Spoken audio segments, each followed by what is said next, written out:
Still infertile? My son is a genius and looks just like me. Then let me introduce you to my son. What? Matthew was shocked, thinking I couldn't possibly have a son.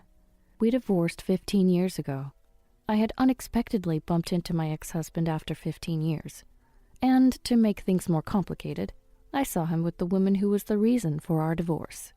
That's when he introduced me to his son, who he said was 15. So I introduced him to my son as well. Matthew seemed surprised, not expecting that I had remarried. Since Matthew and I only had a daughter together, his shock was evident. But as I tried to leave, Matthew and Amelia started to brag and show off to me. Little did they know they were about to uncover a shocking truth, turning the situation into a complete mess. My name is Madison. I'm 45 with a history of divorce. Now I'm happily remarried. After remarrying, we had one more child, making us a family of 5 with 2 daughters and a son. My daughters are from my previous marriage. My son, now 14, is in middle school. His name is Jeffrey. The names of my daughters are Lily, the eldest, who is 19, and Aria, the younger one, who is 18. Both my daughters and my son are my pride and joy. Lily is currently studying abroad at a university, and Aria attends a prestigious high school. They chose their paths themselves, without any influence from me. Inspired by his sisters, Jeffrey grew up full of curiosity. Though only half-siblings, the 3 of them are very close. My current husband's name is Andrew. He's somewhat of a celebrity in certain business circles. This is my family now. Today, Jeffrey and I were out shopping in preparation for his study abroad. Jeffrey wears a hat and mask outside for certain reasons. Though many people wear masks nowadays, Jeffrey stands out due to his height. While shopping, Jeffrey seemed to bump into an acquaintance and asked, "Mom, can I go grab coffee?" "Sure, honey, I'll continue shopping then." He entered a cafe.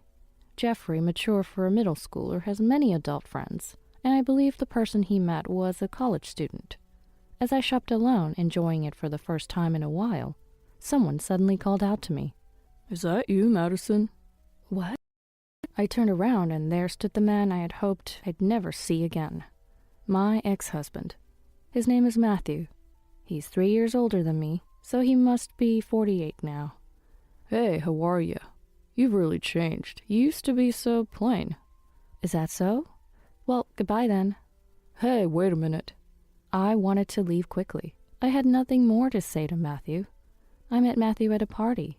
He was quite forward, and I, being serious and cautious, was drawn to him. Matthew pursued me aggressively. Friends warned me he was just playing around, but I was flattered by his attention, a first for me. I found myself falling for him more and more. So, on our second date, I agreed to start a relationship. Matthew was overjoyed, like a child who had just received a toy, and it thrilled me. I used to think he wasn't reckless, but rather someone who genuinely expressed his emotions. Looking back, love really is blind. Our relationship was going well. I was only 25 at the time, and found the idea of an older man appealing. However, Matthew was very sociable and always surrounded by women, which worried me. I think I was trying to punch above my weight. There were times when loving him became exhausting. So when Matthew proposed, I was ecstatic, believing I would finally be happy. Matthew and I wanted children right after getting married. We rented a spacious apartment, thinking of our future family. I got pregnant soon after the wedding. We were overjoyed. But when I told Matthew the baby's gender, "What, a girl? Really?" he was visibly disappointed. "You wanted a boy?" "Of course, I don't need a girl." "Why, girls are cute too." "Cute isn't the point. They're just not worth raising." "That's terrible." I was shocked. I had never felt such a difference in values before. From then on, he didn't touch my belly. He didn't help at all as my pregnancy progressed. It became too hard, so I went back to my parents to prepare for the birth. Then our daughter was born. Matthew didn't attend the birth. Even my parents were angry about that. I stayed with them for about 3 months before returning home. But Matthew wasn't welcoming. Instead, "You're back already?" he said. Even while I was feeding our daughter, he'd say things like, "Why a girl? I wanted a boy." "Don't say that. She's a cute girl." She's not cute. Maybe the next one will be a boy. It better be. I researched everything I could to have a boy, even trying old wives' tales and gender selection methods. The next year I was pregnant again, but it was another girl. I was happy with 2 girls. They were adorable. I loved dressing them in matching outfits. But Matthew was cold to our daughters. Hey, stop wasting money. You bought more clothes, didn't you? They weren't that expensive. But 2 of the same? That's extravagant. Gradually, Matthew began to take his frustrations out on me. Why can't we have a boy? Is there something wrong with you? Girls are great too. I want a son. He'd say this in front of our daughters without a second thought, making me not want to talk about the kids with Matthew. I think the girls, even being young, could sense what their dad was saying. I poured all my love into them, making up for their dad's absence. Matthew's behavior escalated. He'd yell at the kids for playing inside, and our fights became incessant. Be quiet. Go away. I'm tired from work. You're a nuisance. Hey, don't talk like that. Why not play with them? They don't like me, and they're not cute. How can you say that? They'd be closer if you tried. Don't say such things in front of them. They won't understand. It's okay. They seem dumb anyway. I couldn't tolerate this. I took the kids and went to my parents' house for a few days, expecting a call from Matthew. He did call, but not to apologize. You're neglecting your duties at home. Come back immediately. You can do it yourself. Who do you think provides for you? Do what you're supposed to. Regrettably, I was on maternity leave, depending on my husband's income. I had no choice but to obey him. I wanted to leave my daughters with my parents, but it was too much to ask of them. I didn't want to be apart from my girls, so we returned together. Finally back? Clean up this mess. The house was a disaster. Food left out, trash everywhere, laundry untouched. Lily, still young, helped me clean up. Arya tried to appease Matthew. They were only 4 and 3 years old. I knew something had to change, but I didn't know what to do. Eventually, I returned to work, but with reduced hours and lower pay. I had to rely on Matthew. I endured for the sake of our livelihood. I didn't have the courage to become a single mother with 2 daughters, but Matthew's behavior towards the girls worsened. You're in the way. Go somewhere else when I'm off. I witnessed him saying this to our daughters. I thought I might have reached my limit. Divorce crossed my mind. Afraid of ending up on the streets, I first changed jobs to prepare for divorce. The president of the new company sympathized with my situation and accommodated my needs until the divorce. I decided to divorce soon after starting the new job. Hey, let's get a divorce. That's what Matthew suddenly said to me. I was considering divorce too, but his bluntness caught me off guard. He had been thinking about divorcing me as well, so this seemed like a good opportunity, a chance for an amicable divorce. I'll take custody of the children. Fine, take them. I felt uneasy about Matthew's attitude. A woman's intuition prompted me to hire a detective, a suggestion from the new company's president, who even advanced the cost. Of course, I planned to repay it later.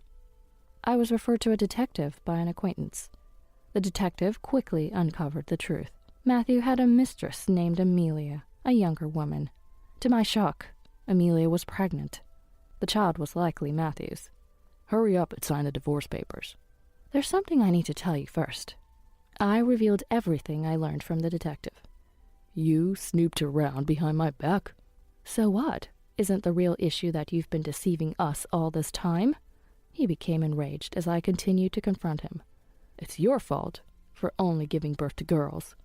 What's that supposed to mean? Amelia, see, is having a boy. She's fulfilling my wishes, unlike you. It's only natural I prioritize her. Why did you start an affair before she got pregnant?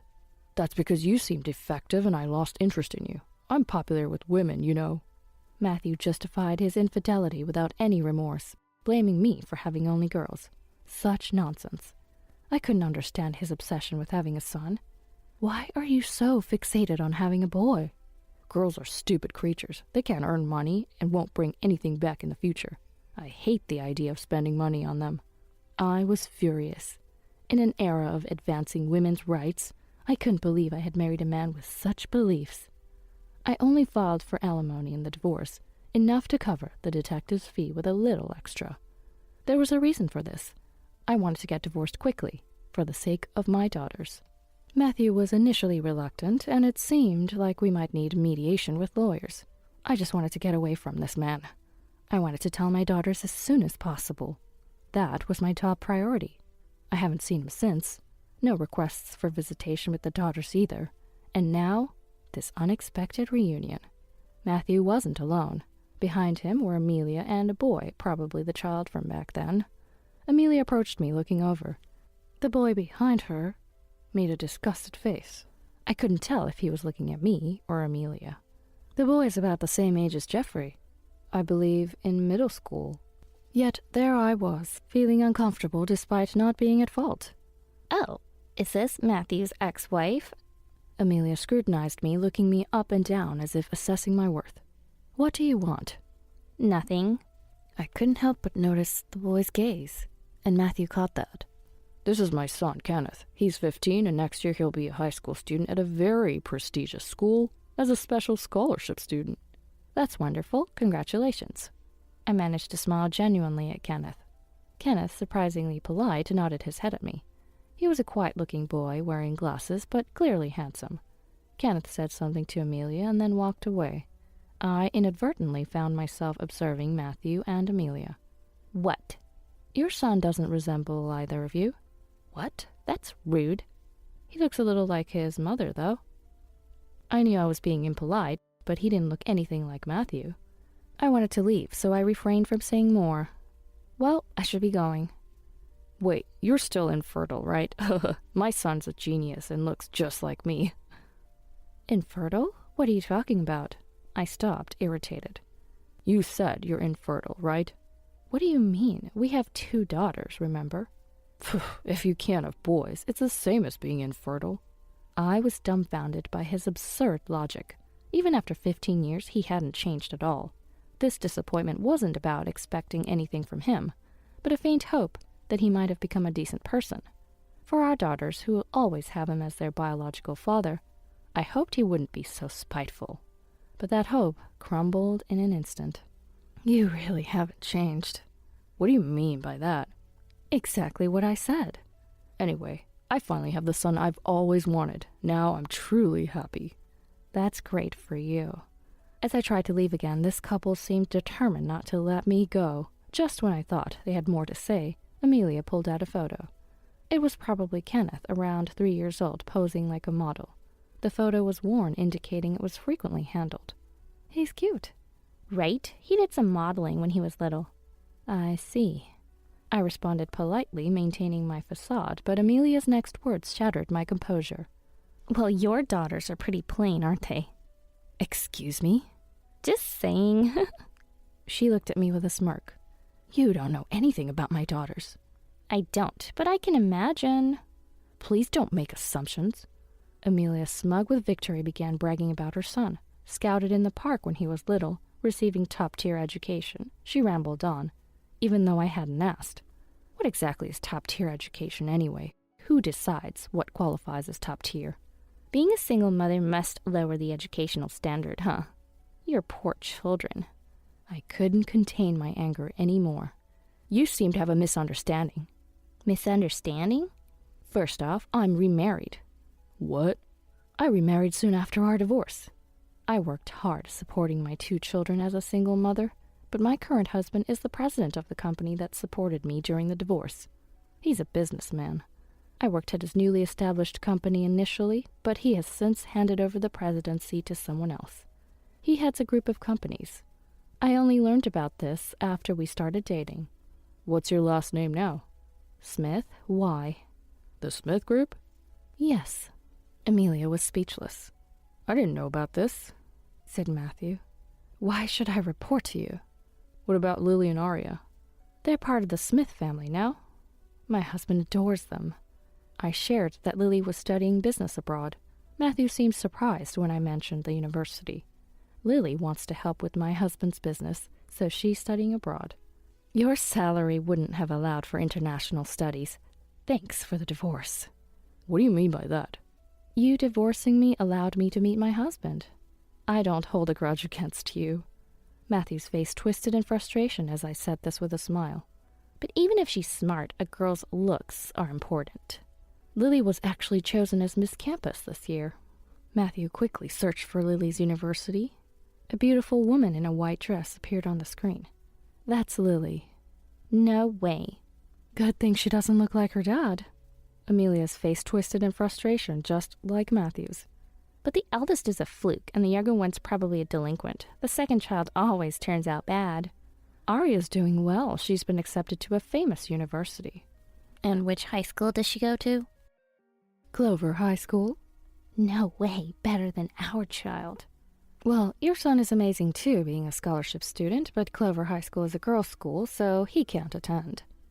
Amelia wanted to say something, but only twisted her face in frustration. Competing over children's achievements seemed pointless. Matthew looked shocked, opening and closing his mouth like a fish. But when our eyes met, he said, "What? You must have paid off the school with under-the-table money." I couldn't let that slide.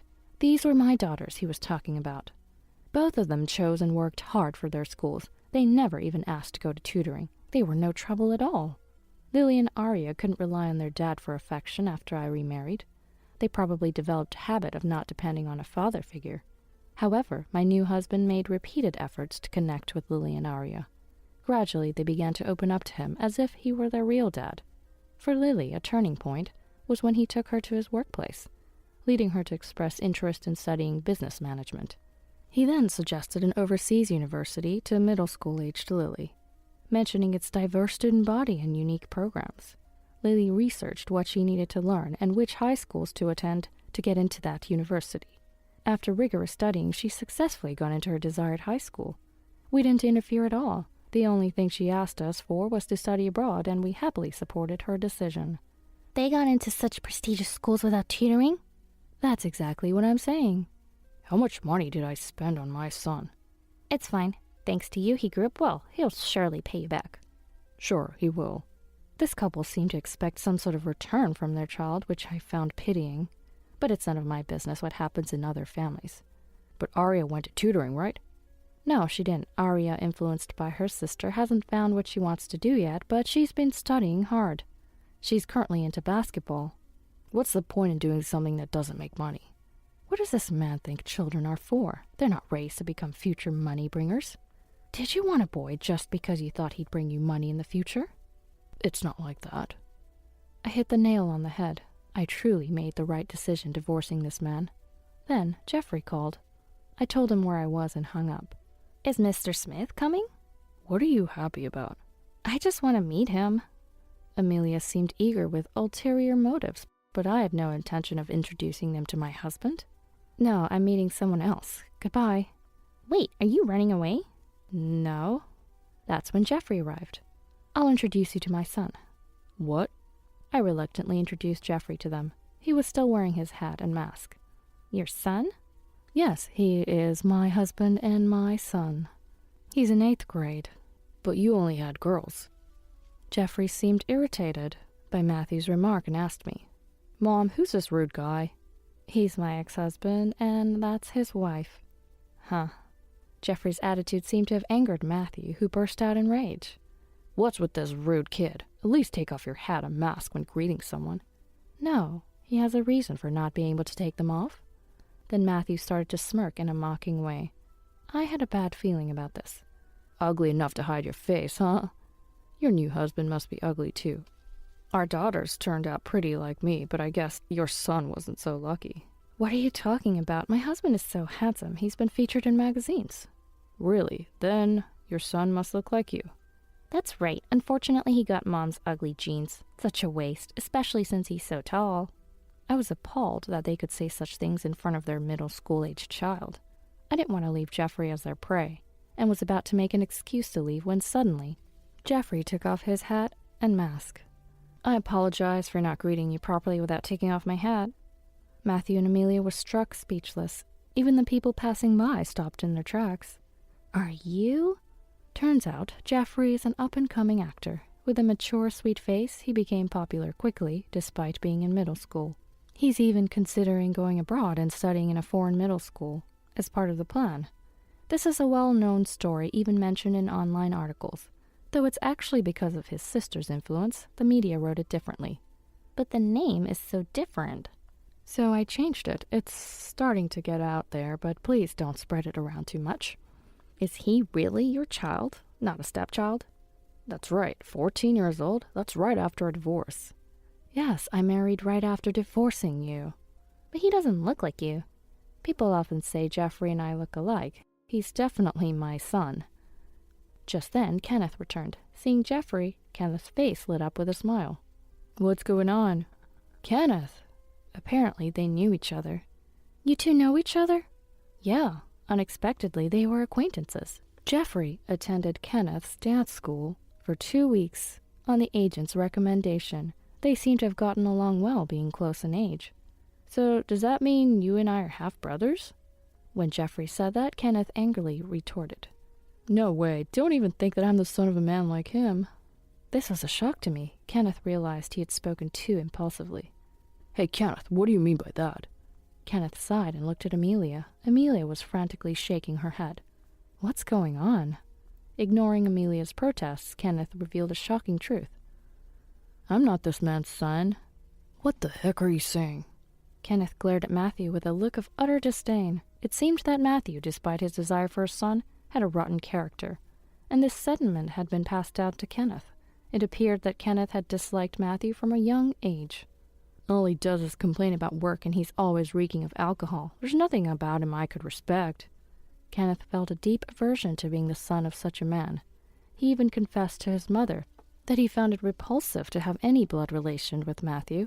Then, don't worry, your real father is someone else, Amelia revealed. She had sworn Kenneth to secrecy for the sake of their livelihood. What? What does that mean? No, nothing. Kenneth, stop joking around. Amelia was clearly panicking. But our blood types are completely different. I'm type A. Aren't both of you type O? That's a lie. It's true. Then Kenneth pointed to a nearby blood donation poster. Why don't we go donate blood and find out? He said. Stop it! Amelia screamed in a frenzy. So that's what it was. It made sense why Kenneth didn't resemble them. He wasn't their child. Amelia was involved with Matthew and another man at the time, but she couldn't marry the other man. So she told Matthew that he was the father and married him. Matthew, realizing the truth, turned bright red with anger. He seemed to be trembling with rage. You're saying he's not my son? What does that mean? It's not what you think. There's a reason for it. What reason? Matthew didn't care that there were people around. Rather, he seemed oblivious to his surroundings. He yelled at Amelia loudly.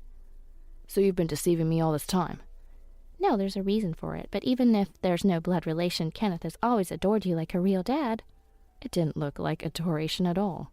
You've always believed and raised him as your own son, but isn't it unusual not to notice for 15 years? It's proof that you haven't really engaged with your child.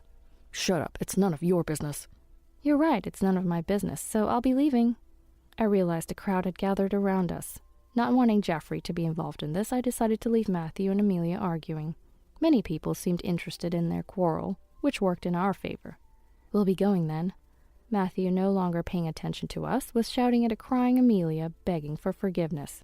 Kenneth was the only one who waved to us. His eyes seemed to say, "Please go now." We quickly hailed a taxi and escaped. I'm sorry you had to go through that. It's fine, Mom, I'm okay. Jeffrey comforted me, patting my back. Later, Jeffrey told me he had encountered Kenneth. Matthew, furious upon learning he'd been deceived for 15 years, presented Amelia with divorce papers. They ended up divorcing after much turmoil. Amelia, who'd always been a housewife, didn't want to work and was reluctant to divorce Matthew. Do you think I can start working now? That's not my problem. Matthew coldly brushed off Amelia's pleas. Kenneth was initially taken in by Amelia, but not trusting her, he ended up being adopted by his grandparents. His grandparents declared that they would cut ties with Amelia, their daughter, so she couldn't see her son anymore. Kenneth, of course, refused to see her too. Now Amelia works as a day laborer at a factory to make ends meet. Both Matthew and Amelia ended up alone. Worried about his old age, Matthew kept showing up in front of Kenneth.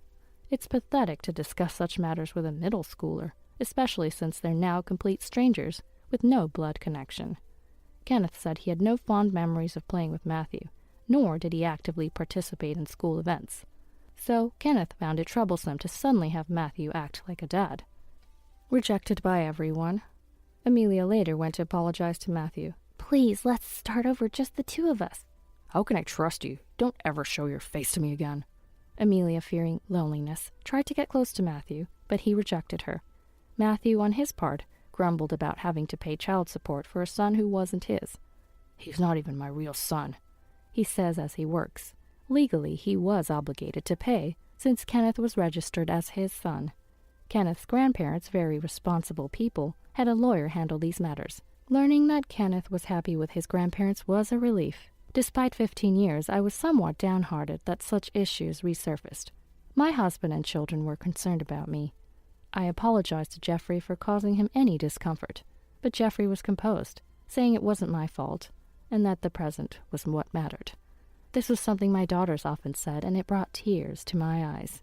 I don't know if I was a good mom, but I can say with pride that all my children are wonderful. Currently, Jeffrey lives abroad with his sister Lily. He respects Lily, and his decision to study abroad was likely influenced by her. When they returned for Christmas, "Jeffrey's sisterly love can be troubling," Lily said with a laugh. Seeing my husband and our 3 siblings together and happy made me feel the joy anew.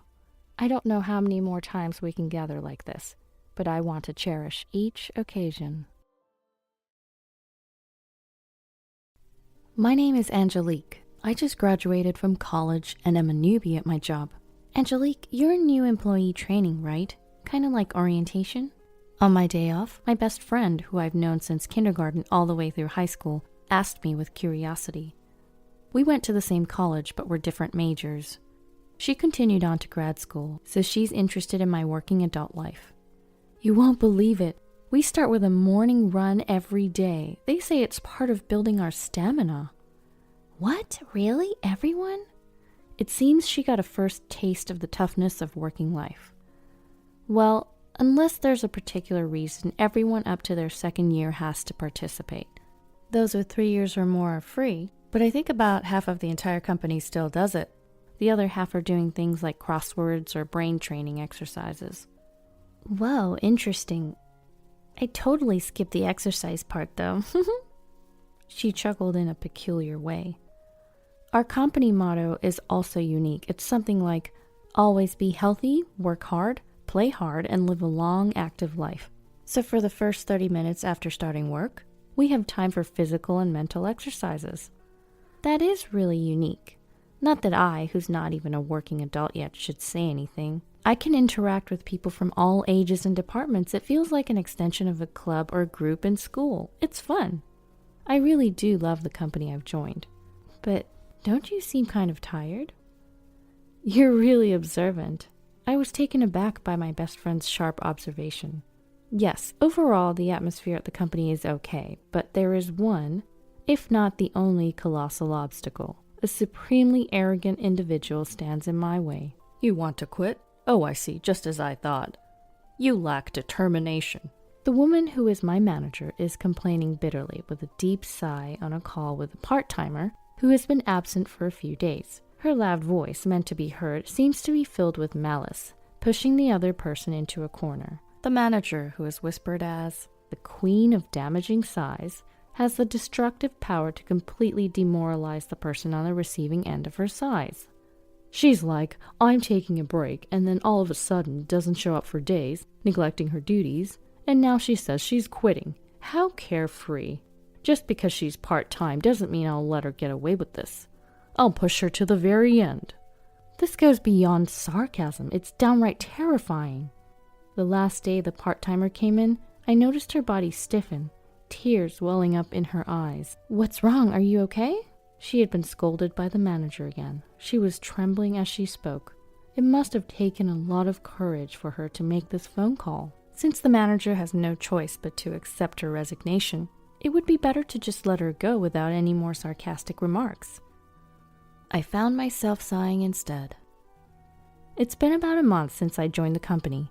Considering that the first week was just going round and learning from all the departments in the company, I've encountered similar situations twice in the short span of 3 weeks. It's so inconvenient. She hardly does her work and just drags everyone down. All I'm doing is pointing that out. The manager, secretly referred to as the Empress in the company, always has deep wrinkles between her eyebrows. It takes effort to replace her. It's only natural that she should have the consideration to find a replacement and finish the handover before she quits, right? The tension spreads among the employees present as the manager seeks agreement. Everyone pretended to be focused on their work, nodding without making eye contact with the manager. However, "Oh, you seem to have a problem." Well, as I was recalling the face of the part-timer, I was caught in the scrutinizing gaze of the Empress. "I'll ask you, once you receive your salary, you should take responsibility for your work, right?" Yes." If asked just about the correctness of that statement, there's no other answer but to agree. Moreover, the manager was fully aware of this and deliberately directed the question at me. "Do you think it's okay to act selfishly in the workplace?" "No, but selfishness is the enemy of work, right?" I was about to argue back, but her loud voice cut me off, and in the end, I wasn't allowed to say anything. I regret that I couldn't do anything for the part-timer who was crying back then, and that I just let the manager have her way. That's bound to stress you out. I'm sorry, I just keep complaining. I was supposed to be bragging about the company, but before I knew it, it was all just one-sided complaints from me. It's okay. You can't keep things like that bottled up, and it's not your fault you can't argue back. If you resist too much, you'll be the next target. A manager who mixes up power and authority is the worst, right? Be careful not to get on her bad side, okay? Thanks. While expressing my gratitude to my best friend, I finally brought up the main topic. About the trip, I think I can cover the costs with my part-time job savings from college and my first paycheck. I'm thinking of taking my grandparents to the resort you told me about before. Do you think they'll be pleased? This was the real issue I wanted to discuss. She is well informed about traveling, having done so extensively with her family. Of course, the inn is one that even my picky grandmother was completely satisfied with. You can't go wrong. My best friend gave her approval with a smile. I'm glad. I really want to make it a good memory since we're doing it. I was planning a trip with my grandparents using the money I had diligently saved up. My grandparents are the ones who raised me in place of my parents who passed away when I was young. I wanted to give something back to the two of them, who always put me first and supported me, so I had been saving money from part-time jobs since my college days. Gifting a relaxing stay at a luxury inn with your savings and first salary, your grandparents will definitely be thrilled. Seeing my friend smile, my cheeks also relaxed. However, it was Friday afternoon, the day before the trip. I was called by the manager and went to her desk, and she said, "Classify these by category and analyze them. They're documents to be used at the beginning of next week." She was wearing an unusually bright lipstick and had a smug smile on her face. Huh? I was suddenly faced with a pile of thick documents, and my eyes widened in surprise. You want me to analyze this by the end of the break? There were several binders, each one being super heavy, and they were all out of order. Just sorting and classifying them would likely take a whole day. And to analyze them on top of that. To my confusion, the manager said with a victorious air, "I'm glad you understand my orders. You've been ignoring instructions recently, you see."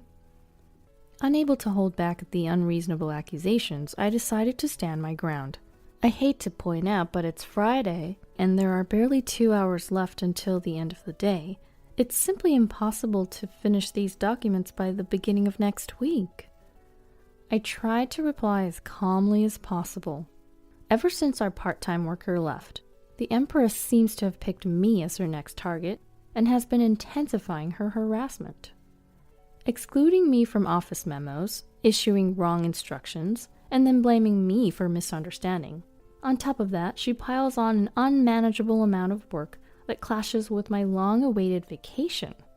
It seemed like my objections didn't bother the manager at all. "You're going to use it at the beginning of the week, right? It's fine if you come in over the weekend to finish it. Oh, and just to let you know, these documents are confidential, so don't take them home." Please wait a second. I tried to argue, but the manager said, "I have a meeting soon, and I'm leaving directly from here today." Leaving a pile of documents on the desk and walking out.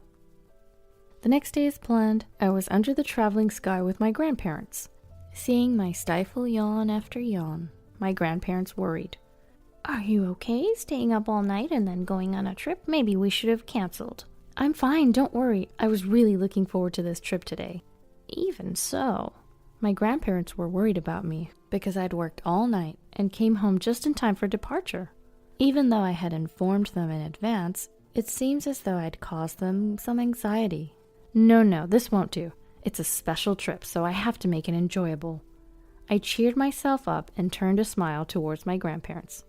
Look at this view, it's amazing. The sea is so beautiful. Don't worry about me. I worked a lot so that I could enjoy delicious food at the inn, soak in the hot spring, and sleep soundly on a fluffy bed. When I acted in such a silly manner, my grandparents finally started to enjoy the view with a relieved expression. But a nightmare was waiting for me in the midst of all this fun. Did you finish the job I asked for? You didn't quit it, did you? A familiar voice startled me while I was strolling alone in the inn after checking in. Manager? Why, out of all places, why here? As if hearing my inner voice, the manager snorted and laughed.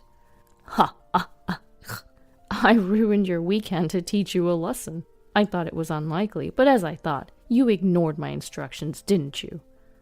The manager's words clung to me like a curse, and I was hit with a severe bout of dizziness. So you deliberately assigned me an unreasonable task to coincide with my vacation? The thought of being given work to ruin my vacation made me seethe with anger. But how did you know about my plans? I knew the manager had sharp ears, but this was astonishing. You were chattering away during break time.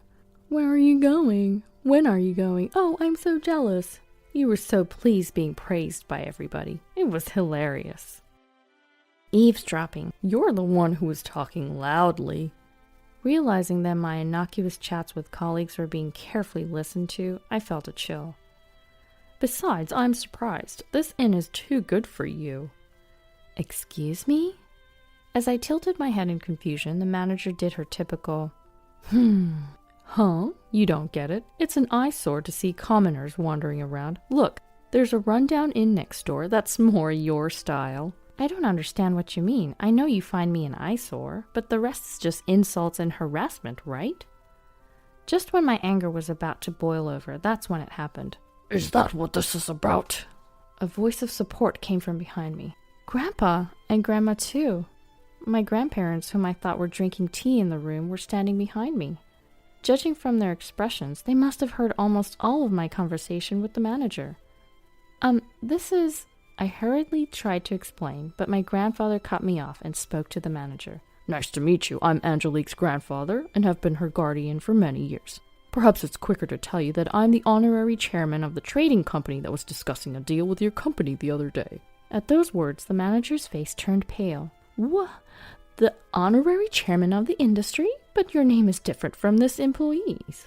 Yes, she goes by her maternal family name. Otherwise, she would be viewed differently as a member of a famous company's founding family, right? I don't want my precious granddaughter to have a tough time at the company where she works. I am terribly sorry. I had no idea. The manager's face turned even paler. Do you think ignorance excuses rudeness? What?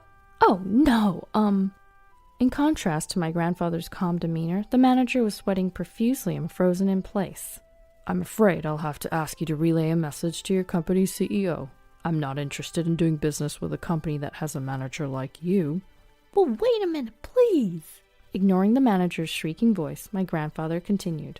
My granddaughter joined a company with a great motto: stay healthy, work hard, play hard, and live a long life.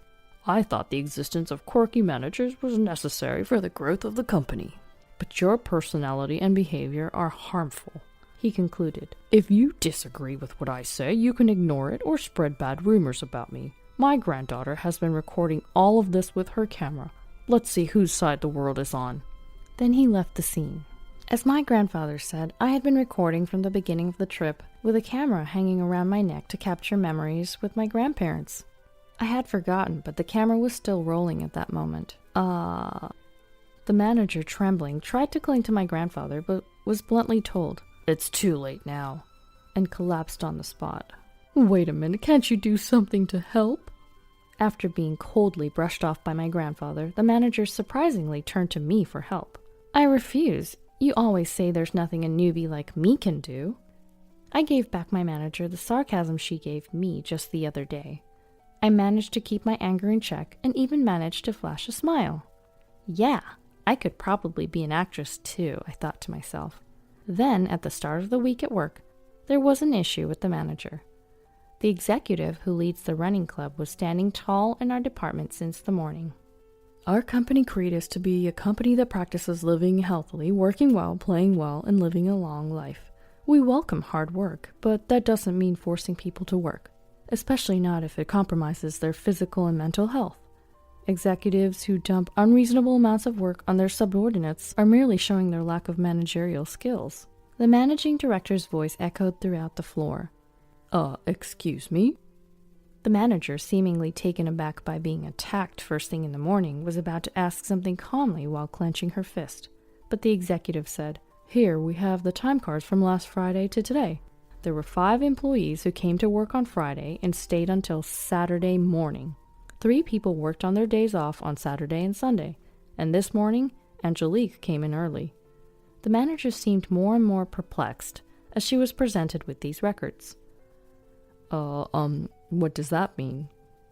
I explained to the confused manager, prompted by the managing director. If I may, you instructed me to finish organizing and analyzing a massive amount of data by the start of the week, and told me to work during holidays if necessary, but it was impossible for me alone.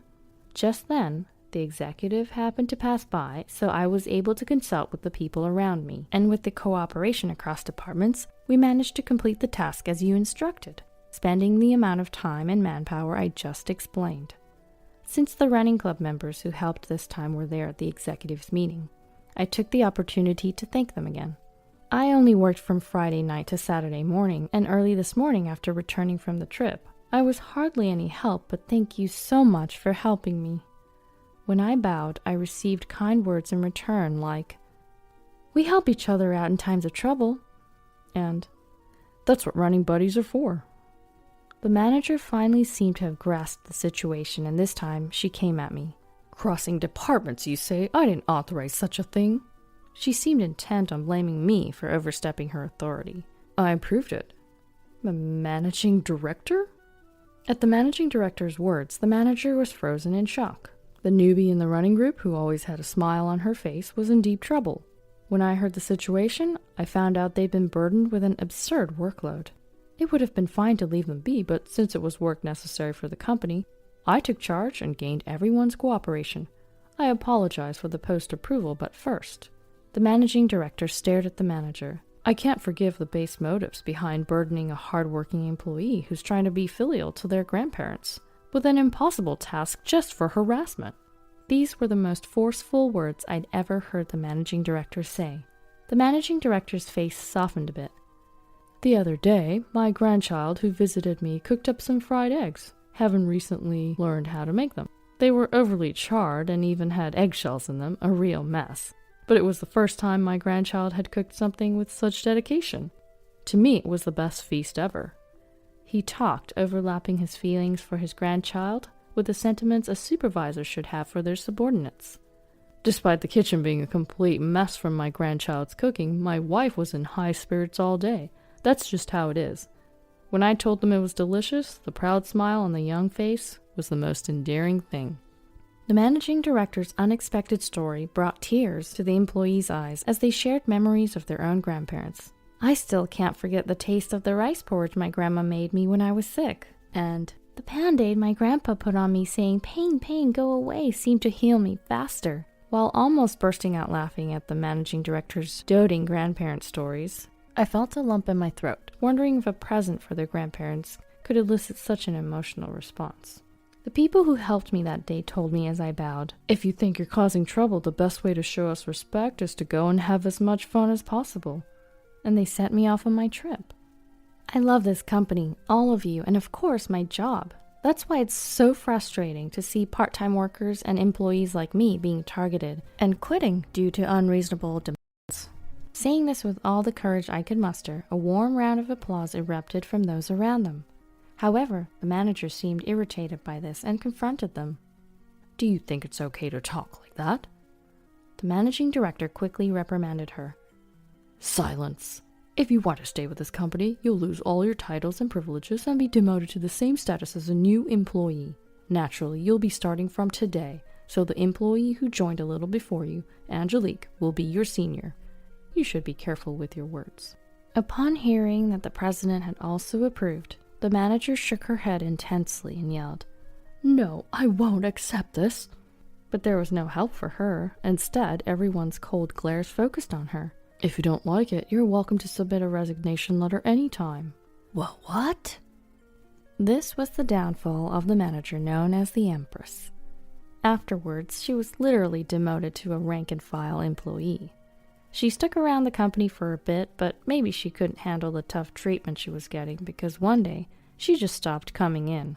A few days later, her resignation letter came in the mail. Around that time, our company was being covered on TV. The show, titled Morning Exercise Bonds Beyond Titles, was aired, and they even talked about me and my grandparents.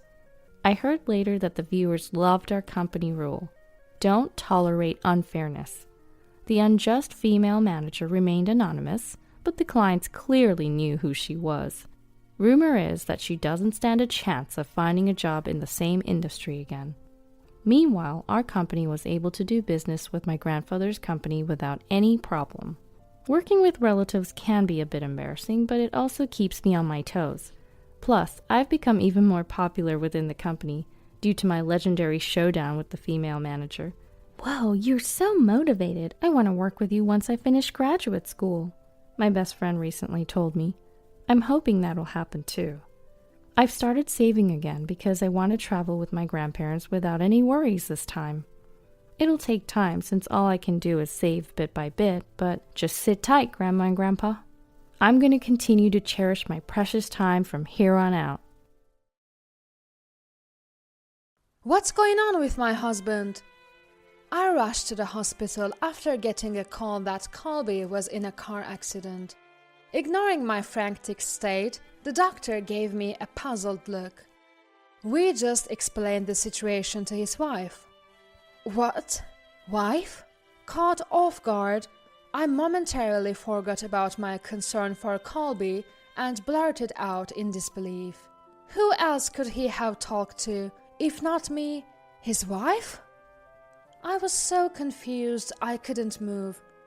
My name is Cassie, a 32-year-old office worker. Colby, my husband, is 35. We met through friends and got married. Though we didn't have kids, we made up for it by spending quality time together, going on trips and out to dinner on weekends. But 3 years into our marriage, things changed. Colby's job always involved a lot of travel, but it increased even more, spilling into the weekends. And as he spent more time away, he became distant. One evening at dinner, I brought it up. "You're always working. Can't you help around the house a bit more?" We both worked, so we used to share chores, but lately it's been mostly me. What's with that tone? I'm working hard, you know. Angrily, Colby threw his fork on the table. I was speechless. "I'm going to bed." He stormed off to the bedroom. I felt something was off with sudden outburst. Come to think of it, he hasn't been talking about work lately. He used to bring souvenirs from his trips and share stories, but not anymore. Is he really working? Though I tried not to overthink it, the thought cast a dark shadow over my heart. A week later, while Colby was in the shower, I brought him some clothes. "I'll leave your pajamas on the shelf." "All right." As I was about to leave, I noticed his phone on the shelf. Suspicion growing, I found myself taking his phone to the living room. I'll put it back before he's done showering. I quickly checked his emails, WhatsApp, and photos but found no evidence of cheating. I felt relieved but also guilty. "You went through my phone, didn't you?" Caught by Colby, I was speechless. After checking the call phone in the living room, "You should have returned it to the same place immediately." I have tracking enabled. Someone used it while I was showering. It had to be you. I'm sorry. You've been acting strange and I thought you were cheating. Unable to deny it, I apologized sincerely. Besides, when I checked the contents of my call phone, I felt a little anxious. Find anything? Nothing. Of course not. I'm just working hard. I feel awful being suspected. I'm really sorry. I can't live with you anymore. Let's divorce. His sudden declaration left me stunned. I'm sorry that I looked at call phone without permission, but I can't understand it when you suddenly tell me that you want to get divorced. Wait, can we talk about this? If you show sincerity, maybe I'll reconsider. Smirking, Colby waited for my response. From now on, you'll do all the cleaning, cooking, and laundry.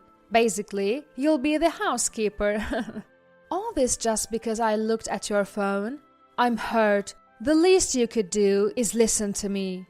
His demand was unreasonable, but what I did was wrong too. Still, I couldn't agree. I already apologized. Words aren't enough. Show me through actions. Or do you want to divorce? Fine, I get it.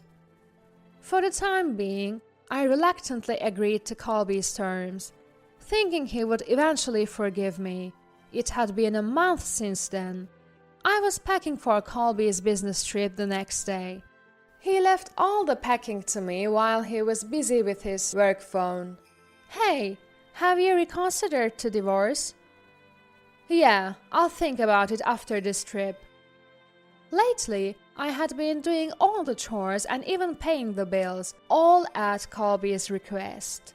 Honestly, I was stressed and exhausted. I couldn't keep this up, so I felt relieved at his words. I wish we could go back to taking trips together. I was lost in thought as I packed his luggage. But that Sunday afternoon, when Colby was supposed to return from his trip, things took a sudden turn. I got a call from the hospital. Are you a relative of Colby? Yes. Colby is unconscious after a car accident. The nurse had found our home number in Colby's schedule book and called me. I rushed out of the house and headed to the hospital. Please, let him be okay. At the hospital reception, I was led to a conference room. How's my husband? I was so confused I could hear my own heartbeat. We just explained the situation to his wife. What? I was shocked at the doctor's unexpected words. What do you mean? According to the doctor, Colby was in the car with another woman when the accident happened. Both were unconscious, but the woman woke up first and claimed to be his wife. I showed my ID to prove I was his wife and finally got information on his condition. Fortunately, Colby's life wasn't in danger. He was still unconscious, but only had a broken leg and would need to stay in the hospital for a while. Relieved, I went to his room and was stunned by what I saw. A young woman was holding Colby's right hand, tears in her eyes. It looked like they were close. So, she's the one who claimed to be his wife? She didn't notice me, probably thinking I was visiting another patient. I forgot my relief at knowing Colby was okay and was consumed by rage. He said he was on a business trip but was cheating? Was I the only one thinking we could start over? Before I knew it, my fists were clenched, my nails digging into my palms. I quietly left the room. I waited in a corner of the hallway, and soon she appeared. Who are you? She looked puzzled, and I said clearly, I am Colby's wife. What? He's single, stop lying. She glared at me, thinking I was Colby's mistress. No matter how much I explained, she wouldn't believe me. So I showed her our wedding photo saved on my phone and other evidence that I was indeed his wife. You're really his wife? Yes. I'm so sorry. Finally convinced, she started to talk about herself. Her name was Effie. She worked at one of Colby's client companies. He had lied to her about being single and they had been dating for a year. They were even planning to get married soon and had bought a condo together. He bought a condo? Yes, we went to see it together. He said he'd pay for everything. I was shocked. He must have been using the money I was providing for our living expenses to buy that condo. I told the doctor I was his wife because I didn't know he was married. I'm really sorry. Effie apologized sincerely, her face on the verge of tears. Before talking to her, I wanted to punish his mistress, but now I felt more pity for her than anger. She was also a victim of Colby's lies. Please, lift your head. You were deceived by him, just like me.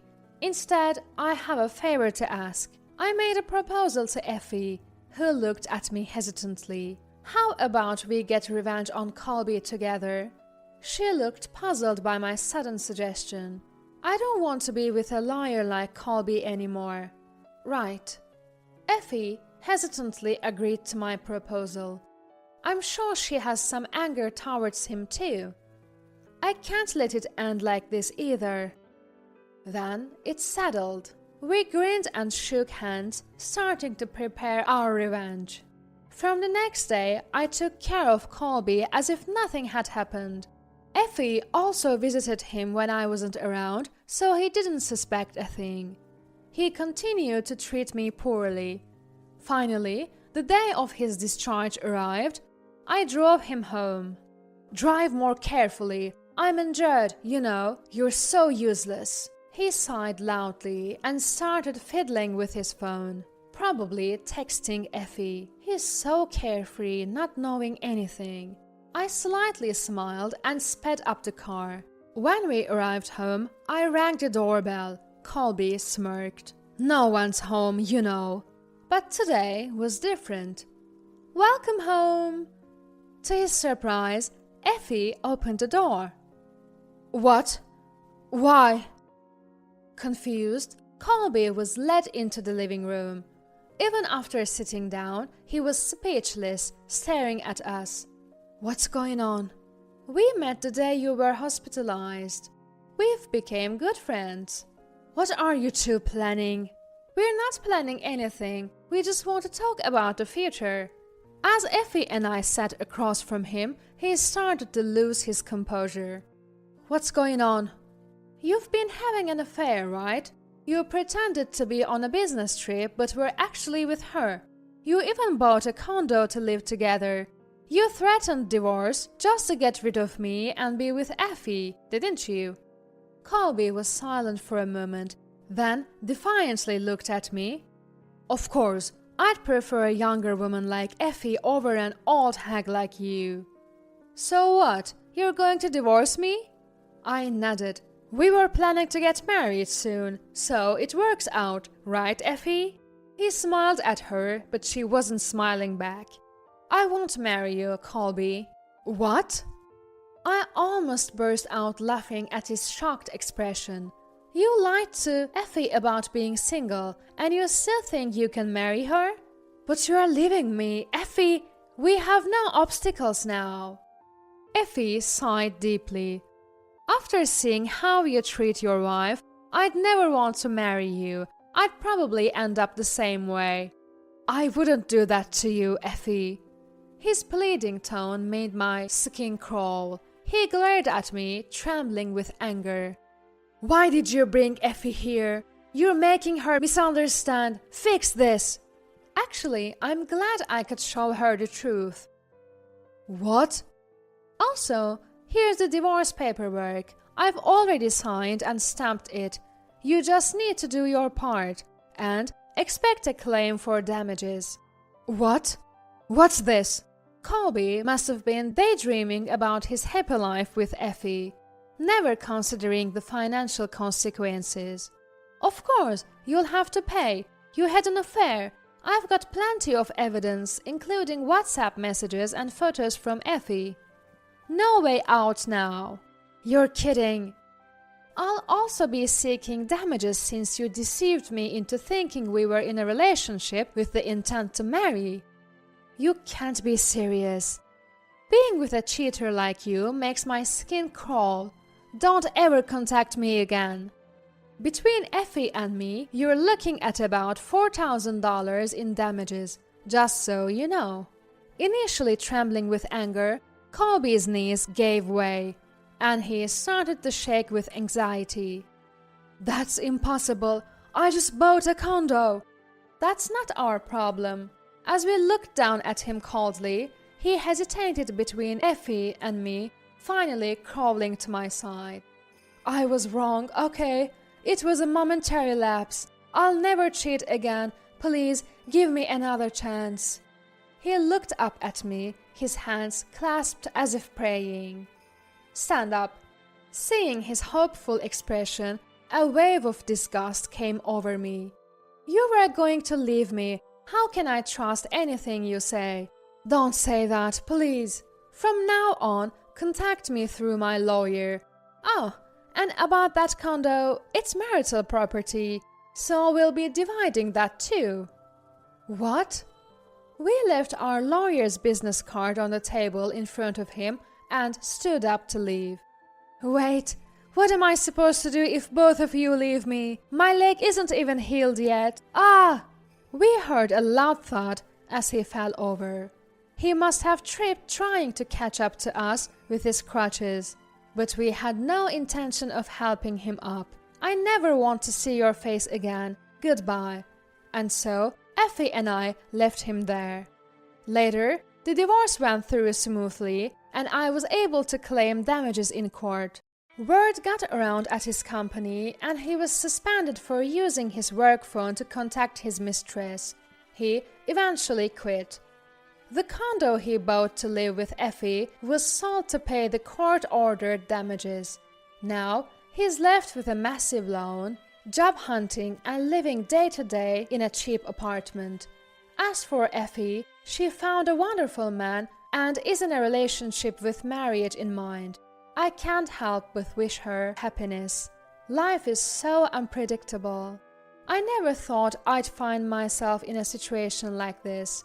I don't know what the future holds, but that's why I've decided to make the most of each day. Oh, I can't stand it. Every time I see Sherry's face, I feel sick. Oh dear, that's terrible. Sherry, please pack your things and leave. What if something happens to Betty's child because of you? I couldn't help but sigh at the malicious grins on mother-in-law and sister-in-law's faces.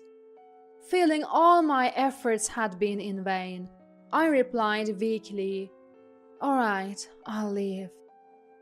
My name is Sherry. I live with my husband, Alan, in his family home. His father passed away, and since his mother has mobility issues, I knew we'd been living with her when we decided to get married. Before Alan and I got married, his mother was genuinely kind. She was always calm, smiling, and whenever I helped her, she'd always say, "Thank you." I thought living with such a mother-in-law would be manageable. That was the biggest mistake of my life. Once Alan and I got married and started living together, her true colors began to show. First, she stopped thanking me for anything I did. I wasn't doing chores just to hear her gratitude, so I didn't mind at first. But gradually, instead of thanks, she began to complain. "You're so slow. Alan will be home soon, and you haven't cleaned the bath or finished dinner. What's going on?" "Well, I'm sorry, but Alan just happened to come home early today. I've been doing the chores as usual." "If your husband comes home early, you should work faster. You don't care enough about Alan." "That's not true." "I don't want to hear your excuses.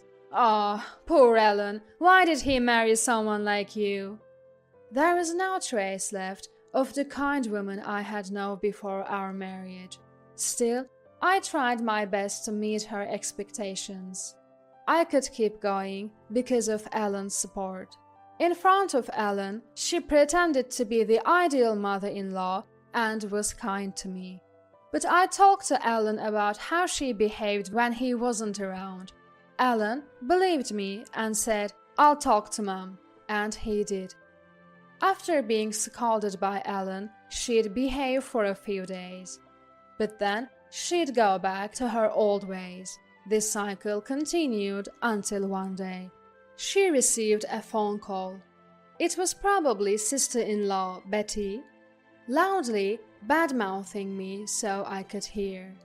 Betty, who's married and currently pregnant with her first child, is just like her mother. She changes her attitude depending on the person and, frankly, has a bad personality. She once said, "I never thought my brother would marry someone as wonderful as you." But now, she says, "You're always causing trouble for Mom. You're so useless." Mother-in-law and Betty have a weekly phone call where they bond over criticizing me. I was getting numb to it all, but after hanging up, mother-in-law cheerfully called out to me and dropped a bombshell. Betty is getting a divorce. Her husband was a plain guy. Anyway, so it's for the best. Once she comes back for the birth, she'll stay here. You might not be needed anymore, Sherry. What?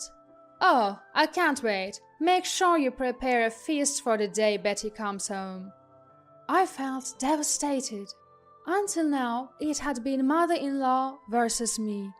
With Betty moving in, it would be mother-in-law and Betty against me. I was already worn down by mother-in-law's constant complaints. The thought of another person adding to that was unbearable. Trying not to let mother-in-law see, I shed silent tears while vacuuming. I couldn't take this life anymore. A few days later, Betty arrived. Heavily pregnant, she was in her 9th month. I greeted her with a hello. Immediately, she complained, "At least offer to take my bags." After taking her luggage to the room she'd been staying in, I heard her loud voice from the living room. "Sherry really does have a plain face, doesn't she?" As I prepared tea in the kitchen, Betty exclaimed, "Oh, I can't stand it. Just looking at Sherry makes me feel sick." Next to her, mother-in-law, laughing with a face just like Betty's, exaggeratedly said, "Oh dear, that's terrible. Sherry, pack your things and leave. What if something happens to Betty's child because of you?" Betty laughed mockingly. I had done my best for mother-in-law, but it seemed all for nothing. Feeling empty, I sighed and replied weakly, "All right, I'll leave." I had anticipated this outcome from the moment I heard Betty was returning here. I had always known that a day would come when I'd leave this house in anger or sadness. I quickly grabbed my already packed bags, headed to the entrance, and picked up my car keys. Perhaps not expecting me to actually leave, mother-in-law called out from behind, "Oh, Sherry, are you really leaving? That's fine, but make sure you divorce Ellen. He deserves someone much better." I think that's for Ellen to decide. Thank you for everything. I replied calmly and left the house. I called my parents, who warmly told me to come home. They were furious when I told them about mother-in-law and Betty's comments. "You don't need to go back to that house," they assured me, and for the first time in a while, I genuinely smiled. That evening, the doorbell rang. When I opened the door, Ellen stood there. "Welcome home, Ellen." "Thanks. Living with your parents will be a bit nerve-wracking, huh?" "Don't worry. You'll get used to it quickly. I guarantee it."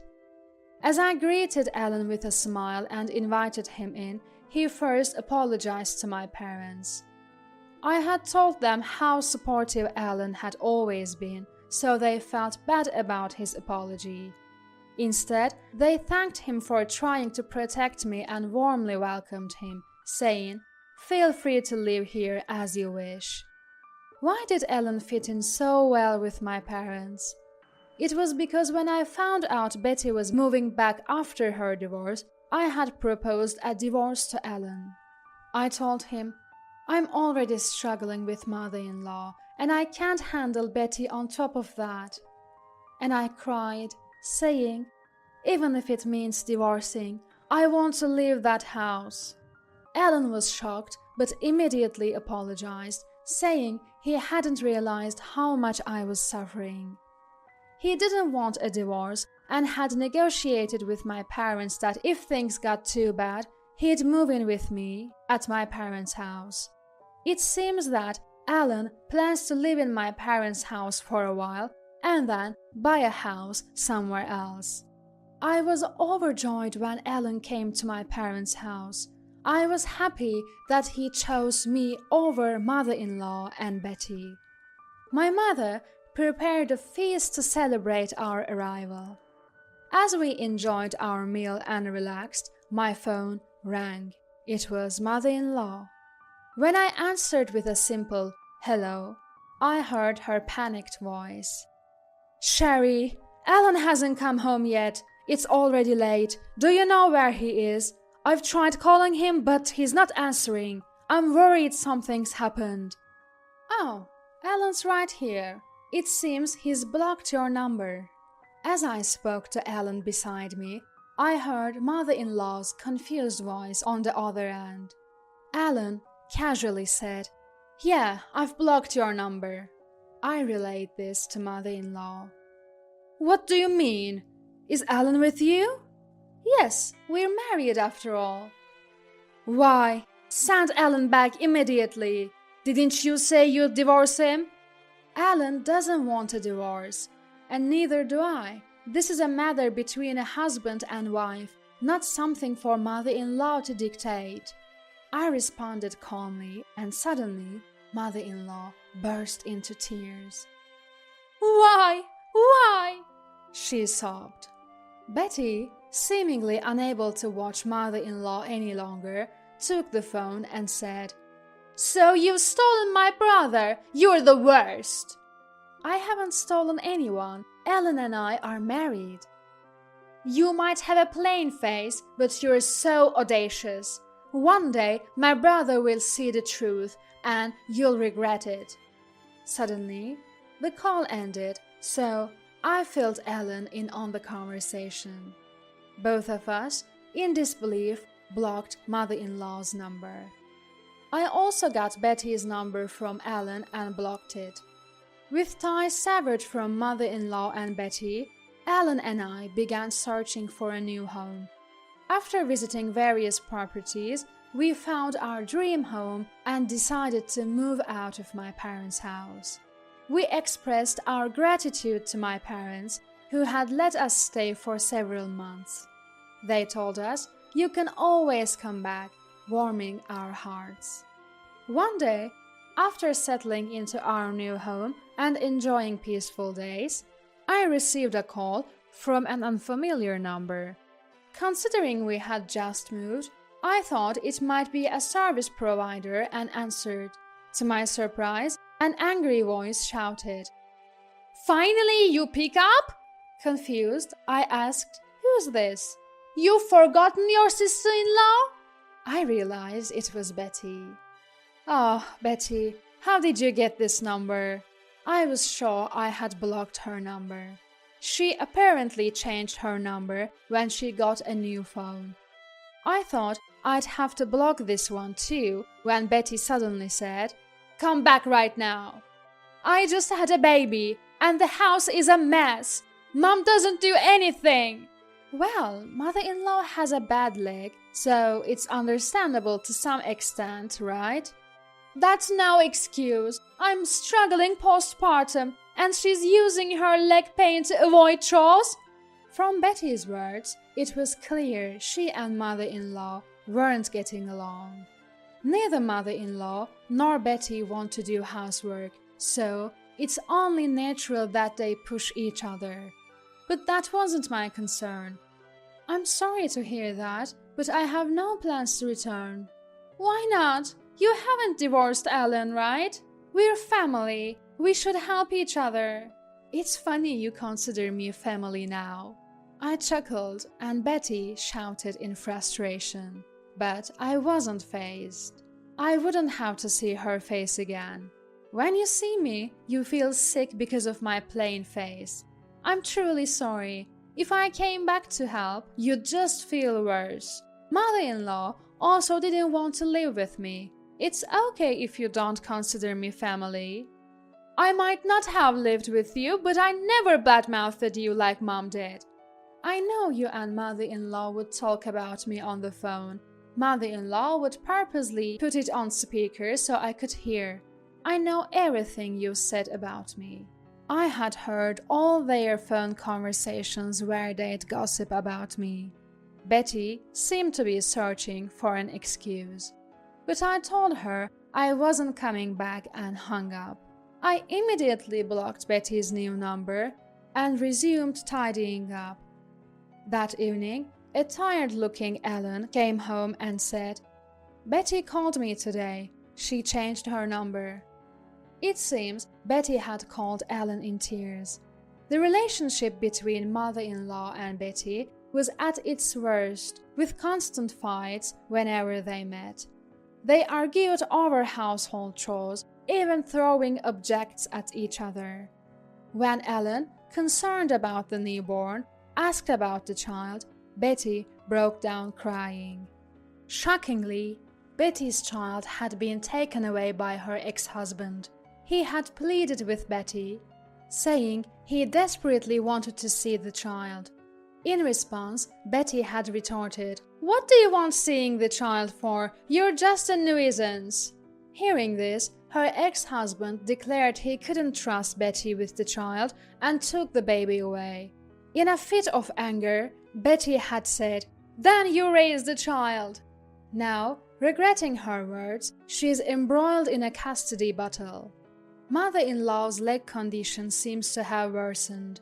She's been advised to live in a wheelchair, but there is no way Betty would care for her. Mother-in-law manages with a cane at home, but the day she'll need to move to a facility she despises seems imminent.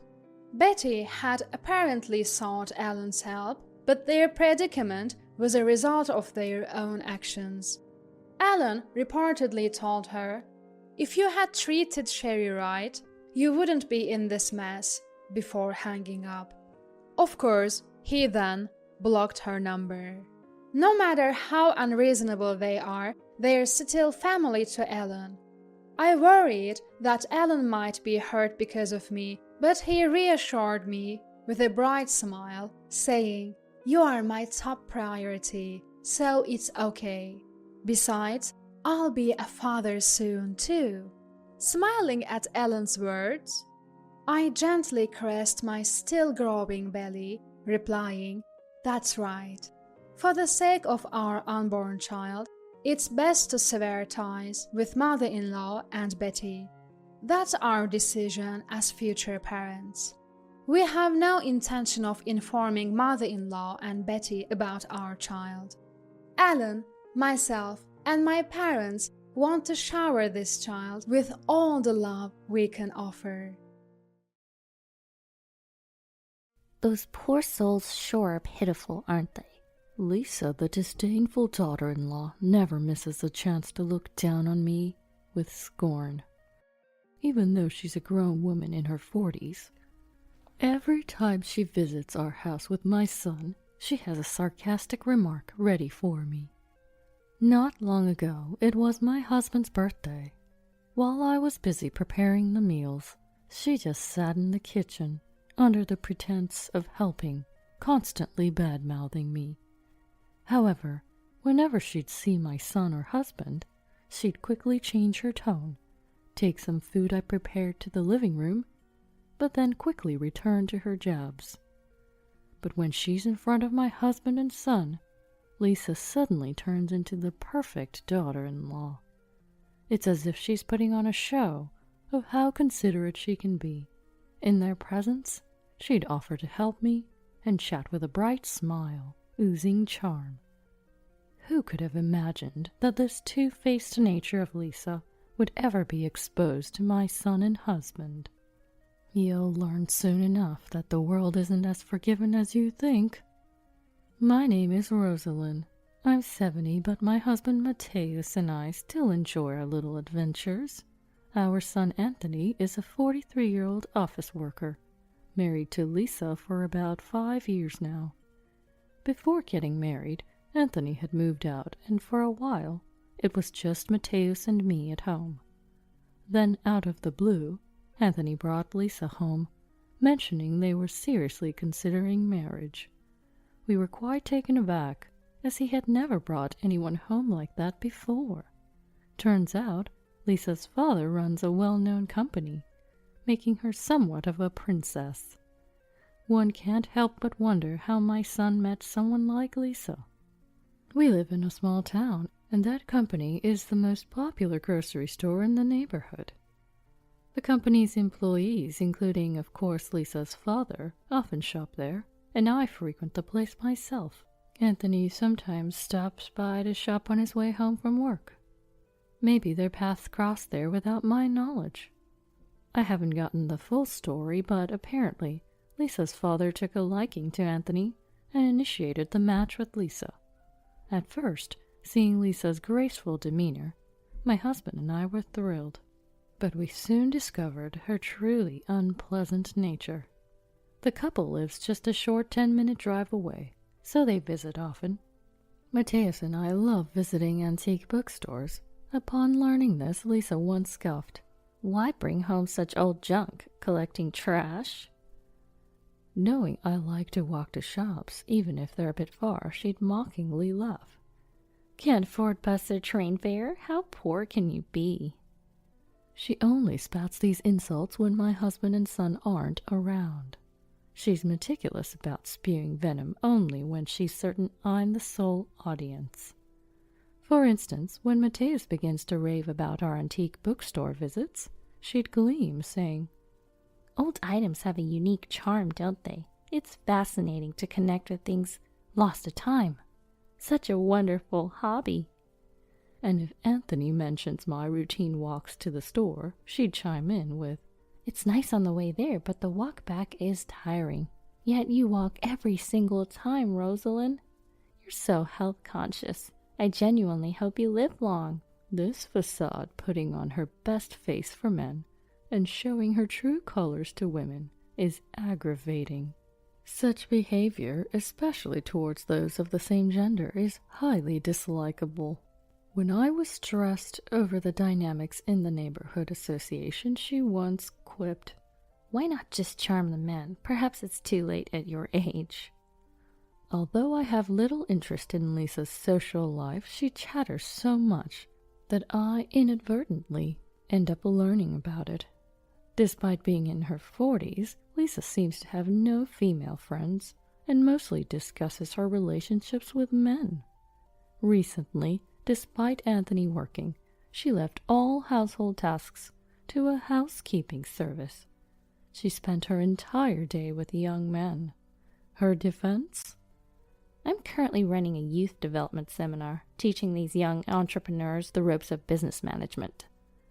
From what I hear from Anthony, she barely understands her own family business, so what could she possibly be teaching these young businessmen?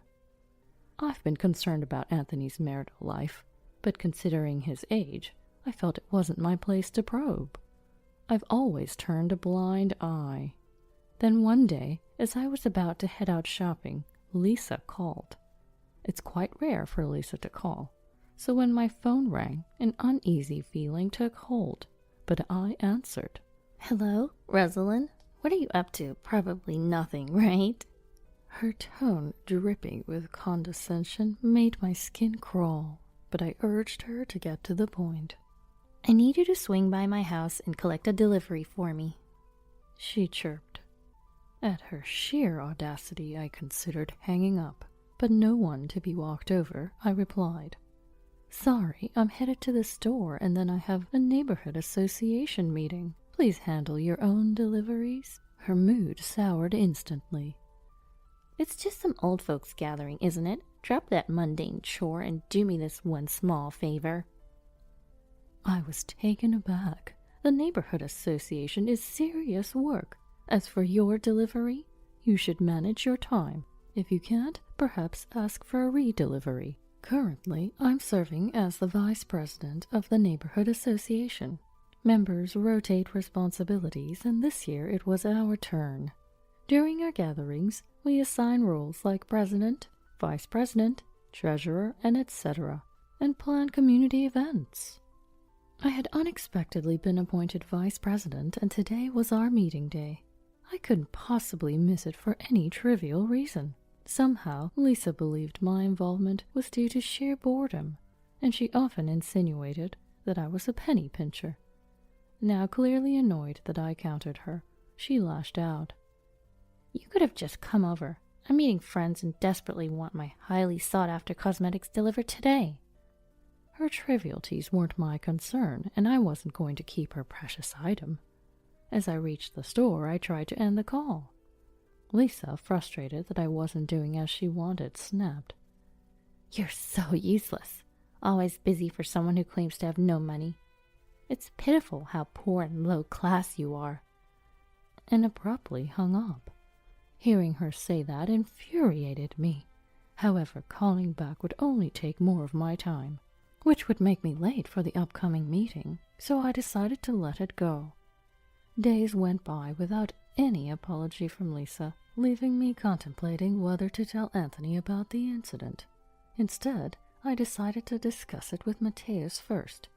Upon hearing my concerns, Mateus remarked, I thought so. I've sensed that about her for a while, but she's always so charming around me and Anthony.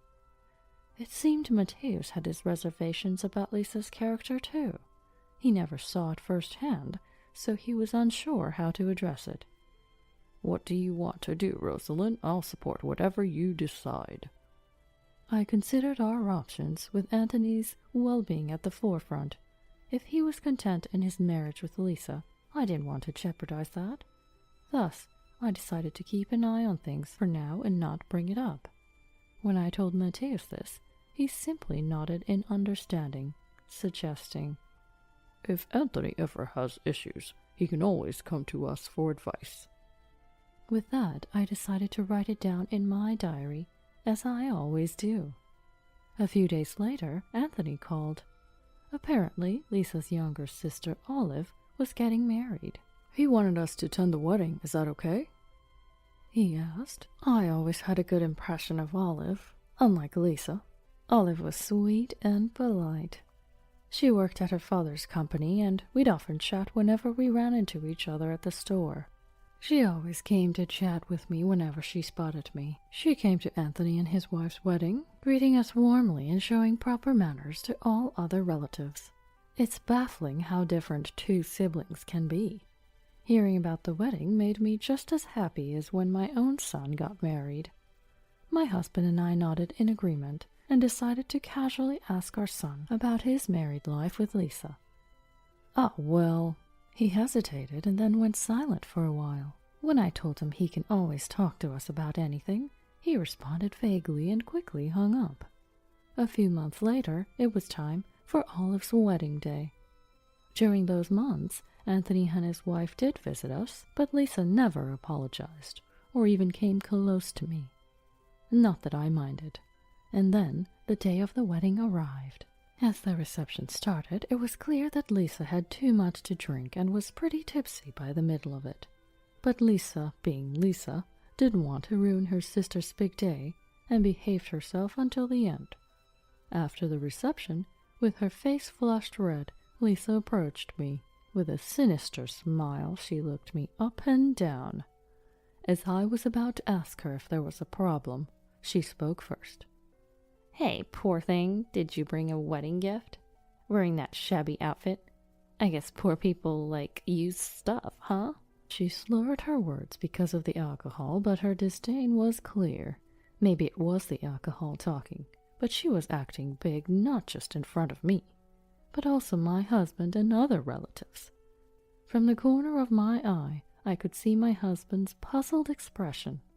Lisa's comments were enough to stir whispers among the relatives. Some stared at her, others looked pale and shocked. But Lisa, undeterred, continued. "Even at your age, working a part-time job to make money and still wearing such a tacky dress is pathetic. Look at my beautiful dress. Guess that's all you can afford." Amid her boisterous laughter, Olive, looking upset, stepped in. It seemed the loud conversation had caught Olive's attention. "Hey sis, what are you saying?" Though Olive scolded her, Lisa for a moment looked guilty, but quickly reverted to her spiteful self. "Just look, Olive. That dress looks so old and second-hand." "Do you not know? This dress was specially ordered for our wedding." Yes, this dress, out of respect for Olive, who I love dearly, was custom-made for this celebration. And the jewelry I wore with it? Timeless pieces that will shine forever. I've been considering gifting this jewelry to Olive as a celebration gift. Before the ceremony began, I visited Olive to offer my personal congratulations.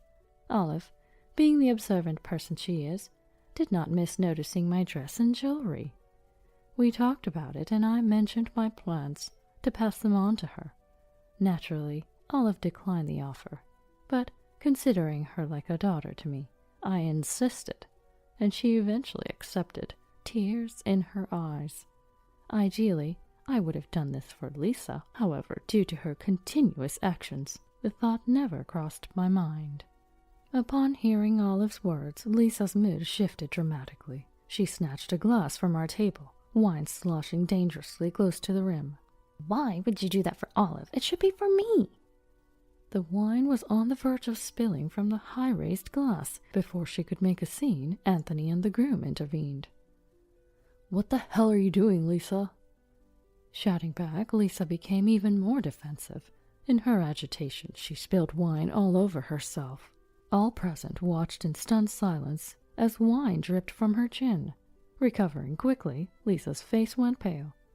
"This dress was expensive to rent." Shouting loudly, she grabbed a nearby cloth and began wiping her dress with it. That cloth was the tablecloth from our table, and it quickly soaked up the wine, turning a deep shade of red. "You ruined my dress. You better pay for the dry cleaning. Just because you're poor doesn't mean you get a pass." At her unjustified outburst, Anthony finally lost his patience. Holding her arm, he shouted, "You keep calling her poor, but you know the company you're living off of? It's supported by both her and Dad." Hearing those words, Lisa stood in shock, mouth agape. We've never had financial troubles. Before my husband retired, he worked for a major corporation, and while he was away, I took an interest in the stock market. But just studying it became mundane, so I started buying a little stock to get hands-on experience. Fortunately, I was able to profit from those stocks. Eventually, when our son got married, I decided to invest in the company of the two fathers from the dividends I had received over the years. I wasn't expecting anything in return. I just wanted to show my gratitude for all the help they've given our son. Almost everyone at the venue knew about my investment, so they all gave Lisa cold stares because of her recent rude behavior. Anthony was furious, and Olive looked distressed. Lisa took a few steps back, her eyes darting around. "Lies, all lies. There's no way this poor woman could do that." Still referring to me as poor, Anthony clenched his fists in anger, ready to lash out, while Olive shook her head on the verge of tears. "Enough, Lisa. You've never even worked a day in your life, and yet you're acting so rude to Rosalind and calling her poor. Do you know she's been helping my father's company to make sure they don't face any difficulties?" "My mom has always been planning for a future, yet you, behind closed doors, you've always treated her horribly." The venue fell silent, the cold glares directed at Lisa, the sympathetic looks for me. No one was on Lisa's side anymore. Perhaps sobered up by the situation, Lisa sank to her knees, head drooping. Anthony knelt beside her, and while we all thought he might console her, he instead said, "Lisa, this is the last straw. I want a divorce." She immediately looked up, refusing, like a child. Holding on to Anthony's arm, Lisa finally broke down in tears. Everyone began to leave the scene. Some gave me concerned glances, while others looked away. While I caught glimpses of various reactions around me, I kept my gaze fixed on Lisa. Up to this point, Lisa hadn't apologized to me even once. Despite discussions of divorce with Anthony, she still hadn't said sorry. Anthony took Lisa to another room. She didn't even glance my way. "Rosalind, I'm so sorry. I had no idea my sister was treating you this way," Olive said, tears welling up in her eyes. Seeing Olive continually apologize, on the verge of tears, honestly, it tugged at my heartstrings. "You don't have to apologize, Olive. If anything, I'm sorry for ruining such a special celebration." Olive looked so down, and seeing that made me feel quite gloomy too. Sharing a look with the groom nearby, I decided to head to a separate room for a bit. Later, Olive and I had a brief chat before calling it a night. Since then, I've run into Olive a few times at the local grocery store. Every time we meet, her smile grows brighter, and that's a comfort. As for Lisa, she never did come to apologize. From what Anthony told me, when he broached the subject of divorce, Lisa put up a fight. However, he was firm, and she eventually signed the divorce papers. Following that, Lisa, having been evicted from the condo they shared, seemed to be planning to move back in with her parents. But her father, having witnessed her behavior at the wedding, severely reprimanded her, and it seems kicked her out of the family home too. When Anthony returned home alone the day after the wedding, my husband and I got the whole story about Lisa. I held back some details and only shared recent incidents, but both my husband and son were upset. Anthony probably reported it to his father-in-law. A few days later, both parents came to apologize. I assured them it was all water under the bridge and promised to continue supporting them with a smile. I'm not sure where Lisa is now. Anthony hasn't been in touch since the divorce. She's probably taken refuge with one of her male friends. A few years have passed since my son's tumultuous divorce, and he's found someone new. His current wife is very polite and courteous, and we occasionally meet up for tea. She gets along well with my husband, too, sometimes borrowing from his rare book collection. The two of them often indulge in conversations about books over tea. As for Olive, despite the tumultuous event, her relationship with her husband seems strong. Just the other day, I heard she's expecting. I look forward to spending happy days with my husband, thinking about a baby gift for Olive and her soon-to-be family.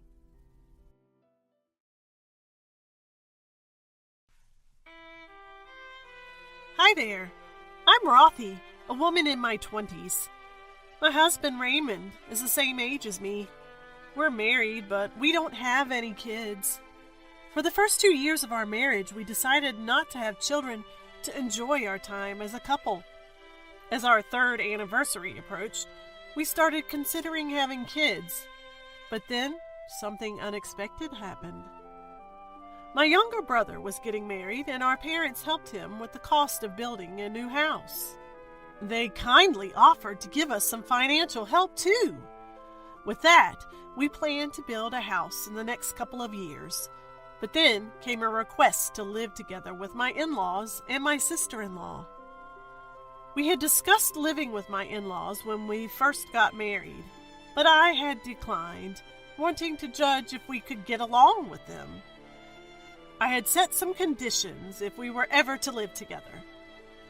That sister-in-law would have to be married and move out, that if she ever got divorced and came back, we wouldn't live together, and that the land deed would be in my husband's name to avoid any potential disputes. My sister-in-law was still in college and wasn't looking to get married anytime soon. I didn't have a bad relationship with her, but she's the kind who doesn't respect personal boundaries and would snoop around our stuff. I really didn't want to live with her and was searching for a gentle way to decline. Raymond said he'd handle it and tell them our decision. It was a relief since I was worried about making things complicated if I addressed it myself. However, even after this, my in-laws kept pushing us to live together. When I mentioned that Raymond had spoken to them, they acted like they hadn't heard anything. In fact, they countered, he seemed open to considering it. I was baffled by their response. From their tone on the phone, it seemed they were equally, if not more, puzzled. Given my mother-in-law's reaction, I didn't think she was lying, and there was no reason for her to do so. That night, when I discussed it with Raymond, he said he'd make things clear, but I still felt uneasy. We both work, earning about $90,000 annually. While it might seem enough thinking about having kids, it's not really a comfortable amount.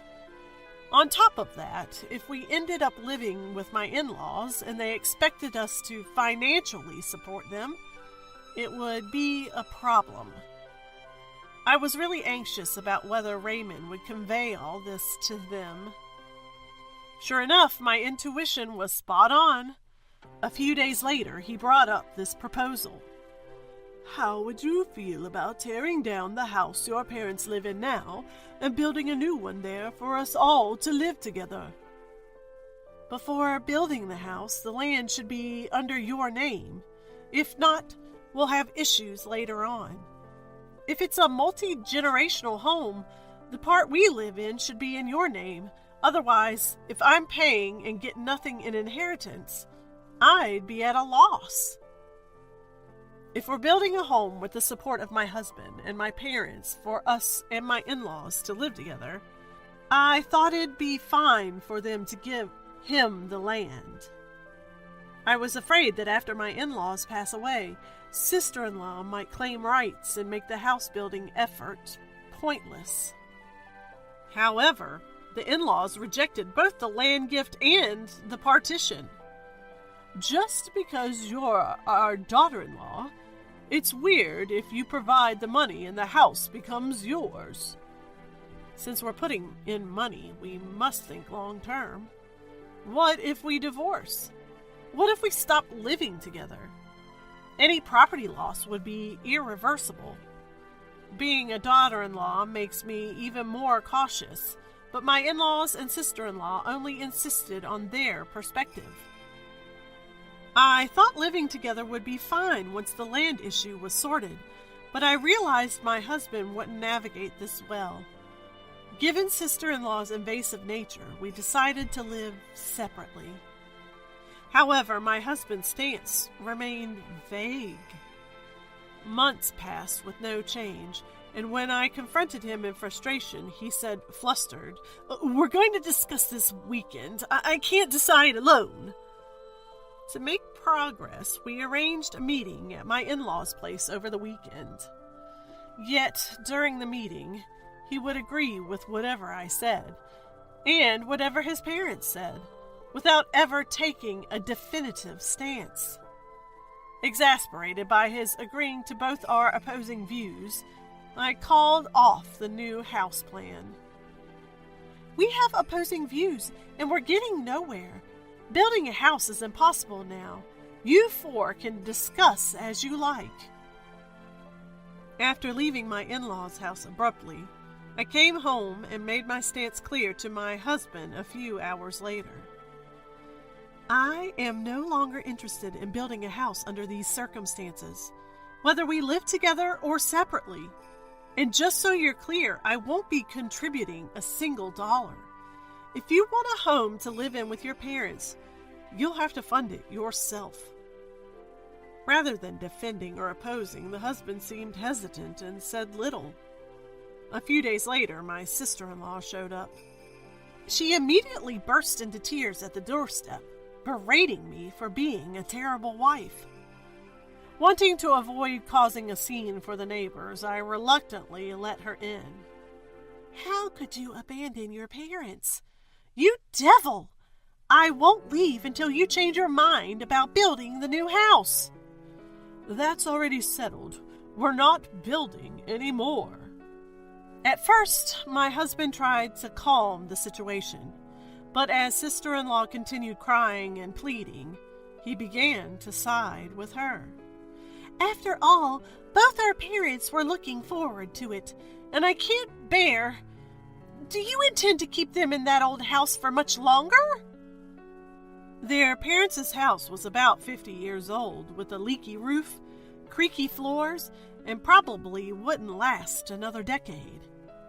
Sister-in-law confronted my husband, asking if he planned to make their parents' life miserable. Gradually, he started to agree with sister-in-law's points. Fed up with their behavior, I interjected sternly between my husband and sister-in-law. Do you honestly think you can get everything you want without compromising? Deals work when both sides benefit. This isn't rocket science. Talking to you two is like dealing with stubborn children. You throw tantrums and become immovable when things don't go your way. I'm contributing the money, so of course I have conditions. It's audacious to reject those and then demand funds without spending any of your own. If you're so concerned about our parents, why don't you start contributing once you get a job after college? Stop trying to use others without any sacrifice on your end. And causing a scene right at the front door? Don't you realize it's a nuisance for the neighbors? I wish you'd think before you act and speak. Given the recent events and your lack of consideration, I've realized living together is out of the question. How do you not get that? Feeling overwhelmed by my determination, sister-in-law went silent. My husband couldn't bear the tension. He said he'd drive sister-in-law back to their parents' home and left. During this absence, I called my close friend to confide in her. I confessed my dilemma, whether to take some time away from my husband and his family, hoping time would mend things, or to persistently seek understanding through conversation. My friend responded, "You might be unwavering in your stance, but they probably won't bend their beliefs either. Believing that through discussions everyone will understand each other is merely an illusion. There are countless people in the world who will never share your viewpoint. You either need to put distance between you or consider divorce. Otherwise, you'll just end up being used for your money." Those words solidified my resolve. Deep down, I already knew that mutual understanding with my in-laws was unlikely, and I knew that not everyone would come out of this happy. I genuinely believed that we had fostered a harmonious relationship over the generations and even felt comfortable with the idea of living together. It was daunting to think about impulsively divorcing my husband, whom I once desired a life with. I had hoped to resolve things amicably. However, I couldn't ignore the realities. Whether I chose divorce or continued with the marriage, I needed money to live. I couldn't risk losing it. If you don't stand your ground, especially where money is concerned, you'll regret it. There's no way this can be resolved smoothly, she advised. Following my friend's suggestion, I took precautions like moving my banking cards to a safe deposit box. My husband had returned around the same time. Over the next 2 days, we had a lengthy discussion. I understand where you're coming from, and it does make sense, but when I hear my sister and parents, I feel they have a point too, he admitted. My husband had a tendency to respect everyone's opinions, almost to a fault. To be frank, he lacked firm beliefs, easily swayed by others. This often put him in the crossfire, making him an easy target from both sides. Recognizing his lack of self-awareness about this trait, I confronted him. You agree with me when you listen to my side, and you side with your family when you hear theirs. You're not fully supporting either of us. This isn't neutrality. You're just flipping sides, turning into a traitor. It's easy to label your nature as empathetic and genuine, but in this situation, being easily influenced isn't a virtue. What do you want? Do you want a life with just the two of us? Or do you also want a life together with your family? I always thought it was okay to live with just you, or even with our parents. As they're getting older, I felt guilty making them stay in that old wooden house. You weren't keen on it, but I sensed you were warming up to the idea of living together. But what you said to my sister earlier opened my eyes. We were just using their property for our gain. I thought it'd be a win-win with them getting a new home and us saving on land costs. But making you and your parents pay for 2/3 of it to ease our worries? That's not right. I don't mind living together, but you do, don't you? Given our future, I understand why it's tough to build a house on their land and live with them, especially when they won't even consider meeting our terms. I get why you might not even want to build a house anymore. I feel guilty for complicating things. I regret not having a firmer opinion. Then let's discuss it again with your parents. If we can't find a solution, we'll distance ourselves from them. I won't be used by them and won't just silently comply. If you side with them even once during that discussion, I'll consider them your only family and won't rule out divorce. Who is your real family? You're the reason I got married. I see you as my family, and I prioritize our life together. So I consider my parents as another household. If you want to distance ourselves, I'll respect that. I'm ready to give up on trying to please everyone. Following that, my husband and I discussed our future approach. We first clarified what distancing meant. He suggested living an hour or more away from his parents' place and only visiting them during New Year's celebrations, weddings, or funerals. I pointed out that unless there's emotional distance, it won't make a difference. What if we meet them for New Year's and they pressure us about living together again? Without that emotional barrier, it's pointless.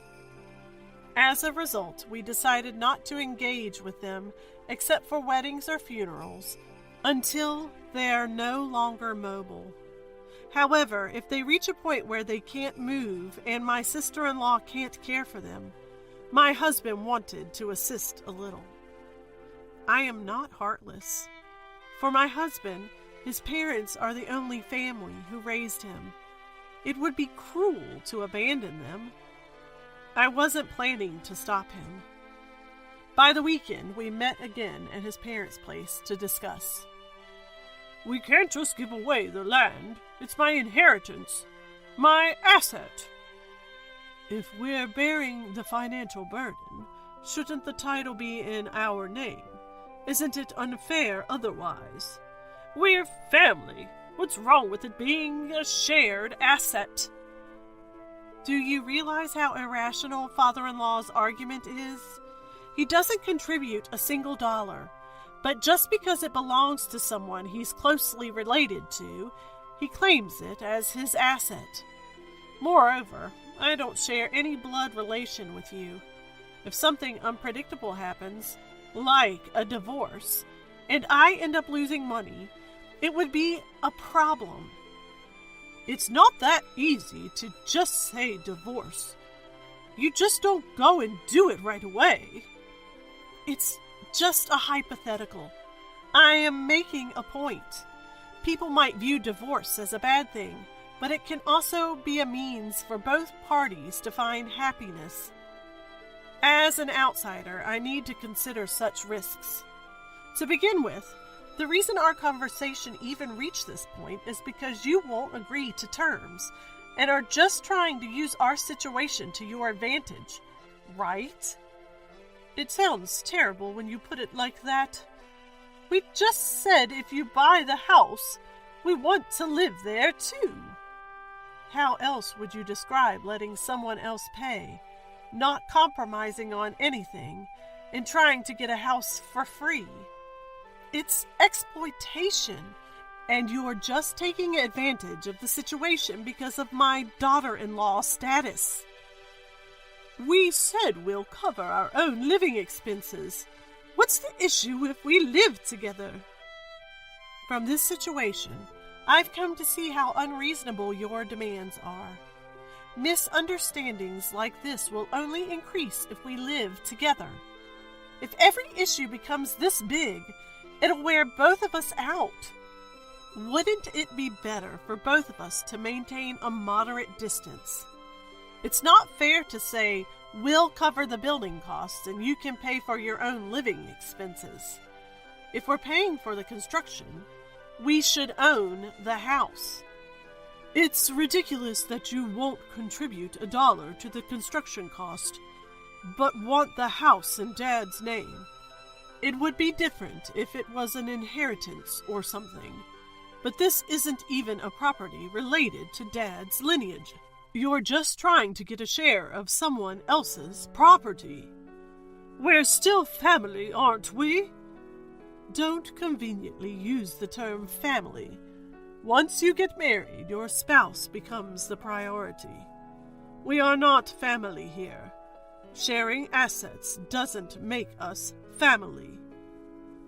Anyway, we don't plan on living with you or building a house for the time being. Despite our efforts, we couldn't see eye to eye and decided to distance ourselves from the in-laws. We set our home phone to display caller IDs and decided not to contact the in-laws unless it's an emergency. However, 2 weeks later, the in-laws confronted my husband at his workplace, demanding to know why he wasn't communicating and why we had abandoned our plans for the house. My husband honestly explained his reasons. Why don't you look deep within and ask yourself? We set the terms for building the house, but you didn't budge an inch. We're the ones paying, so you should at least consider our terms. We're not making any unreasonable demands. My wife's covering 2/3 of the costs, and I'm covering the rest. It only makes sense that any parts she's contributed to have her name on it as an asset. You won't compromise on the terms, won't contribute financially, and don't offer any solutions. And yet, you expect us to build a house on our dime and let you live with us. Don't you think that's a bit too audacious? Besides, who storms into someone's home or workplace just because things didn't go their way? You need to think like adults. We'd prefer to distance ourselves from people like you. With that, he managed to fend off his livid parents. However, it seemed the entire ordeal had drained him both mentally and physically. I never thought they'd go as far as showing up at my workplace. He was utterly disappointed in his parents. Given the inconvenience of their intrusions, we decided to move. Our ties with my in-laws were virtually severed. My husband seems to have no intention of interacting with them until they pass. In our new place, we bought the dream home we had always wanted, and life returned to normal. During our discussions, we were prepared for a potential divorce. In fact, several friends suggested we part ways. But after talking it out, Neither of us wanted to throw away everything we'd built together. We felt the desire to support each other as long as we could. Through this experience, my husband reflected on how easily he's swayed by others and has since become more assertive in expressing his opinions in our daily life. Now, our bond is stronger than it was before this incident, and our relationship has improved. We've been discussing starting a family soon. We hope to be blessed with a wonderful child. We aim to respect each other's views and live happily together for the rest of our lives.